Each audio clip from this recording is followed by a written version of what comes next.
Bonsoir à tous, voici les titres de votre journal du lundi 25 octobre. C'est une première dans l'Aube et sûrement pas la dernière. Un relais de service public vient d'être inauguré aux portes du Pays d'Hôte à Estissac. Dans un même lieu, les habitants du secteur pourront trouver des services publics sans avoir à se déplacer.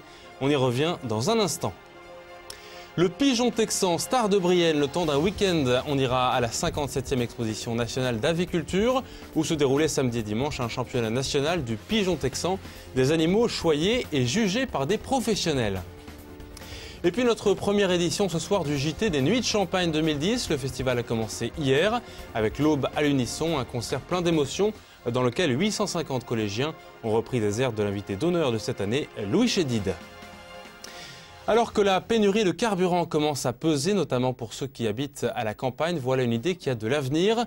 Regrouper une antenne commune des services publics pour les secteurs ruraux. C'est une première dans l'Aube, samedi en présence du préfet et des élus de la communauté de communes.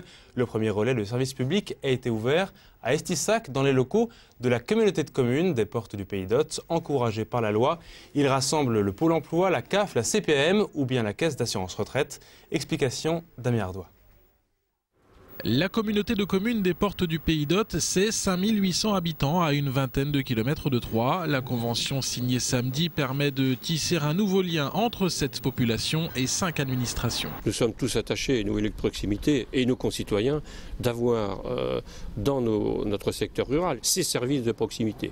Je crois qu'aujourd'hui c'est un relais de service public, demain ce sera peut-être au niveau des perceptions, au niveau des maisons médicales, mais je crois qu'il faut tisser ce lien et garder ces contacts importants entre les services quelque peu décentralisés on peut dire et notre population. Pôle emploi, caisse de retraite, caisse d'allocation familiale ou encore caisse primaire d'assurance maladie, tout est donc désormais regroupé ici. 2 agents de la communauté de communes ont reçu une formation.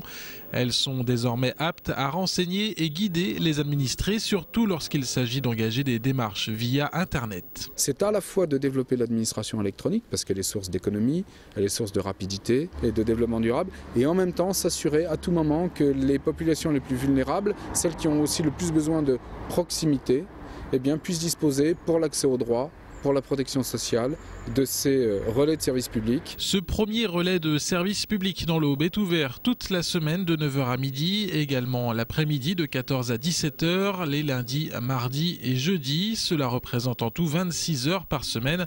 Pour les administrations désormais représentées ici, c'est un avantage indéniable en termes d'accueil mais aussi en termes d'économie. On n'aurait pas la possibilité de créer une permanence puisque la population n'est pas suffisante de la communauté de communes. On peut maintenir comme ça donc un contact indirect avec une population, je dirais, pour laquelle on n'avait pas ce contact, sauf si elle se déplaçait à Troyes. Dans ce projet, l'État accordera par le biais d'un fonds pour le développement de territoire 10 000 € d'aide par an, un moyen d'inciter les communautés de communes à s'engager dans la démarche. L'État accompagnera tout projet de communauté de communes qui voudront développer les relais de service public sur le thème de la protection sociale et de l'accès aux droits. Nous le ferons. On en a les moyens, on a le cadre juridique et on a les crédits. On les développera patiemment, mais on le fera partout où ce sera nécessaire. Dans l'Aube, un deuxième relais service public devrait bientôt voir le jour dans la communauté de communes de Marigny-le-Châtel.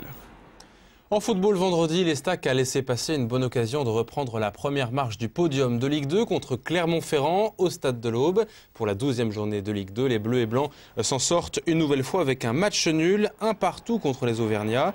Alors que cette fois-ci, les Troyens avaient ouvert le score par Obadi à la 66e minute de jeu. Vous voyez la joie de Mounir Obadi après son but à l'instant. Les Clermontois sont 13e au classement. Ils sont revenus au score à la 88e minute de jeu. L'Estac s'est donc fait avoir, mais sentir sans défaite. C'est peut-être là l'essentiel. Et c'est le seul point positif de cette soirée. Écoutez Abdou Sissoko, milieu de terrain troyen. Il le reconnaît, l'équipe troyenne n'a pas été à la hauteur. On se fait piéger dans la dernière minute, mais bon, c'est des choses qui arrivent dans le football. Malheureusement, on a tous la tête baissée, on a beaucoup de regrets parce que c'est vrai que ce match était à notre portée. Mais bon, je pense qu'il y a beaucoup d'entre nous qui avaient quand même les jambes lourdes. C'est vrai que c'est pas quand même une excuse, mais bon, voilà quoi, ils ont eu un coup de chance et ils ont marqué. La prochaine rencontre vendredi à Angers. L'équipe de Angers est 14e de Ligue 2. Une manifestation nationale placée sous le patronage du ministère de l'Agriculture et de la Forêt, c'est très sérieux. Ce week-end à Brienne-le-Château, c'est devenu un incontournable de la saison dans le Briennois, la 57e édition de la foire avicole, avec entre autres le championnat régional du pigeon texan. Le pigeon a donc mérité son statut de star, puisque la catégorie a été scrutée sous toutes les coutures. Reportage Damien Ardois, Christian Viera. Si certains pratiquent le jardinage, ici les exposants s'adonnent à l'élevage. 750 animaux de basse secours sont exposés. Tous respectent les standards traditionnels. Ce sont plutôt des races qui existaient jadis. Aujourd'hui, les élevages industriels, ce sont plutôt des hybrides. C'est le rapport financier. Que là, c'est pas le cas. Que ce soit poule, coq, canard, dindon, que ce soit pigeon, lapin, tout est repris dans le même, tout est pris dans le même carcan. C'est l'apport de l'argent, quoi.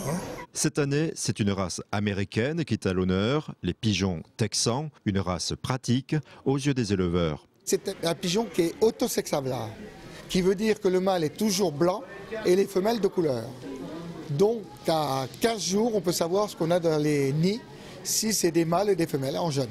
160 pigeons texans issus de 12 départements ont été évalués par des juges. Objectif, se rapprocher de la note maximale de 97 points. Blanc moucheté, un petit peu dans le cou, normalement. Et il doit avoir un plumage très lisse. Donc celui-là, il est très bien, c'est comme mal. Le poids, il doit être de 750 grammes à 930 grammes. Normalement, c'est même les Américains sont plus sévères. Normalement, c'est 850. Mais nous, on va un peu plus gros. On dit rien parce que c'est pas facile de rester dans le standard. Et il doit faire 26 cm de haut, c'est 26 cm et demi de long. De sa poitrine au bout de la queue, il doit faire 26,5 et en hauteur des pattes à la tête, 26,5. Il doit tenir d'un carré. Un carré particulièrement apprécié dans les assiettes, puisque ce pigeon est élevé pour la qualité de sa chair. Selon leur respect du standard, leurs prix peuvent varier de 25 à 40 €. Les meilleurs d'entre eux seront jugés en janvier prochain lors du concours national. Avant d'ouvrir notre journal des Nuits de Champagne 2010, un mot de solidarité à l'égard de nos deux confrères de France Télévisions retenus en otage depuis 300 jours aujourd'hui en Afghanistan, Hervé Guekir et Stéphane Taponnier. Nous ne les oublions pas. Tout de suite, le programme, les images, les concerts, les interviews des Nuits de Champagne 2010. Bienvenue dans l'univers de Louis Chédid.